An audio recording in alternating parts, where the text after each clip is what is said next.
I don't know if I can ever be normal again. I don't know if I can ever be happy again. I don't know if I can ever really forget and move on ever again. In Islam, sadness and grief are natural human emotions that are acknowledged and validated. However, Islam teaches practices to help transform these difficult emotions into hope, contentment, and happiness. Prophet Muhammad ﷺ himself experienced grief, such as death of his wife Khadija and his uncle Abu Talib. The year was even named al-Huzn, year of grief. Islam never shames a person for being sad. Instead, it offers compassion and understanding. Islam encourages believers to seek comfort in Allah by practicing two key things: prayer, salah, and supplication, dua.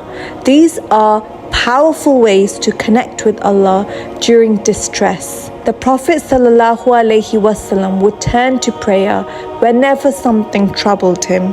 The Prophet ﷺ said in an authentic narration that there is no one amongst you who, when is stricken with grief and anxiety and who says this dua, except that Allah subhanahu wa ta'ala will remove his anxiety and will replace his grief with joy.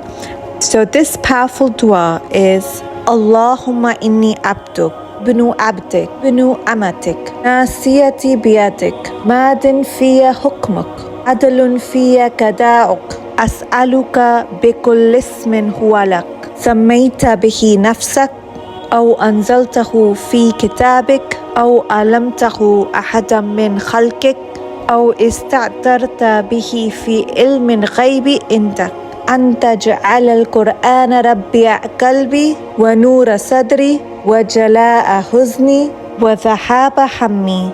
This beautiful dua basically means, O Allah, I am your slave. I am the child of your male slave and the child of your female slave, and my forelock is in your hand. Everything that Allah subhanahu wa ta'ala has decreed is going to happen, and I'm content with that as well. Verily, your decree concerning me is just.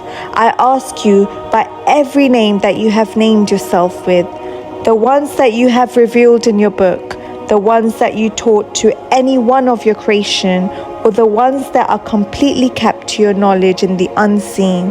So I ask you by every single name that you have, O Allah, to make the Quran the spring of my heart and to make it the light of my chest, and let it be the banisher of my sadness, and let it be the reliever of my anxiety.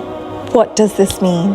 It means about being in absolute submission to Allah subhanahu wa ta'ala. When a person is absolutely submitted to Allah subhanahu wa ta'ala, they find nothing but love. The more they submit to Allah, the more Allah honors them. Submission to the extent to which their forehead is in the hands of Allah subhanahu wa ta'ala. This beautiful imagery represents the depth of submission to Allah subhanahu wa ta'ala, and that He has full control over you. Asking Allah anything by His beautiful names is a way of glorifying and praising Allah subhanahu wa ta'ala, which Allah actually loves. So that fulfills your dua request even more. Asking Allah to make the Quran the spring of your heart means to relight your heart, to relight your chest, to allow you to let go of your worries, anxiety, and stress. Light shows direction. Light gives hope. Light brings you out of darkness. Light changes sadness into happiness. It uplifts your depression and mood. Prophet ﷺ said, whoever recites this dua with full faith, it will remove every single anxiety and it will replace your sadness with happiness and joy.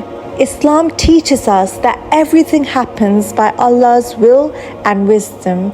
Trusting and having tawakkul that Allah knows what is best, even when we do not understand it, can bring peace to the heart, and most importantly, patience, Sabr, in times of grief, is not just a virtue, but it is rewarded immensely in Islam. So having sabr in the times of difficulty reflects an individual's level of tawakkul in Allah, and that highlights iman.